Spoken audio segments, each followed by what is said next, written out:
So content creation formula, well इसके अंदर मैं 3 चीजें आपके साथ शेयर करूंगा, ideology, ingredients and delivery, right. आपको जब भी कंटेंट बनाना है, कंटेंट क्या हो सकता है, कुछ भी हो सकता है, you no, it could be your newsletter, it could be your E book, it could be your video, it could be your message, it could be anything, right. कुछ भी आप बना रहे हैं वो एक कंटेंट है, और उसकी आइडियोलॉजी मैं आपके साथ शेयर कर लेता हूं। आइडियोलॉजी क्या है?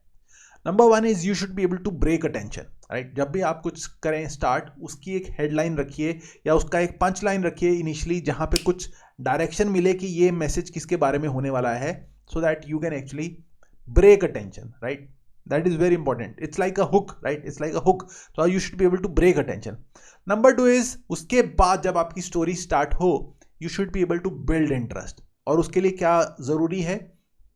Don't use very sophisticated words. ऐसे वर्ड्स यूज कीजिए जैसे यू नो जो 5th क्लास का बच्चा, 3rd क्लास का बच्चा भी आसानी से समझ ले। You know, easy English is very important, और Hindi, whatever your languages, जो भी आप लैंग्वेज में यूज करना चाहते हैं, but keep it easy. And number 3 is it should motivate to take some action. Last में motivate them to take some action, because अगर उन्होंने एक्शन नहीं लेना and I am just putting in a content over there, it's not going to help me. हर content piece के पीछे कुछ action होना चाहिए, that if you want to learn more you can go to this section, if you want to you know take action you can go over there, if you want to attend my next webinar you can do this, if you want to do that. समझ रहे हैं आप? So actually you know this is something which we need to do. Number 2 is जब ये बनाना है हमारे को content, तो इसमें इंग्रेडिएंट्स क्या होने चाहिए? These are 3 ingredients which we need to include. Number 1 is initial top section के अंदर जो हमें डालना है, which is the emotion, right. It is the emotion. Emotion is the most powerful thing, you know. Feelings डालना बहुत important है। You know, what is the kind of results you can give, how it can actually help their lives transform.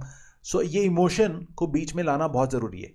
The second part of the content is logic, जहां हम logic और reason के साथ बात करेंगे, यू नो, रैशनल माइंड के साथ, कि why this is the best thing and you have discovered the formula which you have. And third is scarcity, right? Third is scarcity or the fear game. You know, you have limited stocks, you have limited piece. If you don't take action now, you will be, you know, stuck for your lifetime. आपको इतना नुकसान हो सकता है अभी ना action लेने का। Second thing is this, and third is delivery. जब भी आपको डिलीवर करना है, राइट, अब now all of these are you know connected. You have to break attention. You can actually, so when you are to break attention, उसके बाद आपको immediately logic से emotion से start करना है। उसके बाद जब आपको बिल्ड इंटरेस्ट कर रहे हैं आप, तो इमोशन से आपको लॉजिक पे ट्रांसफर कर देना है, और जब आप मोटिवेशन टू एक्ट पे लेके जा रहे हैं, तो स्केर्सिटी एंड फियर को बीच में हमारे को लेके जाना है, राइट। सिमिलरली जब हम डिलीवरी कर रहे हैं, then you have to be like a dreamer, like a visionary, right. तो उनके साथ जो है आपको एंथुजियास्टिक बातें करनी है, इनोवेटिव बातें करनी है, मोटिवेटिंग बातें करनी है, नंबर 1। नंबर 2 इज आपको उसके बाद उनको एजुकेट करना है। So once you open with something big, then you have to educate कि ये किस तरीके से हो सकता है। Once you start inspiring them, so यहाँ आपने इंस्पायर कर दिया उनको, उसके बाद आपने उनको एजुकेट करना है that why this is important, and then call to action. Again, you know, this is again this thing, you know, scarcity and fear and motivation to act. This is the call to action. So these are basically one and the same thing, but from a different angle, right? From a different angle perspective, because ये 3 चीजें हमारे को डालनी है, right? Now I want to please go in the comment section and drop your notes. What have you learned from this section? What are your takeaways? And I will see you in the next video where we will speak about breaking the solution in simple steps. Simple steps में solution को कैसे break करना है, but उससे पहले आपके takeaways for this video please share in the comment box. Bye bye.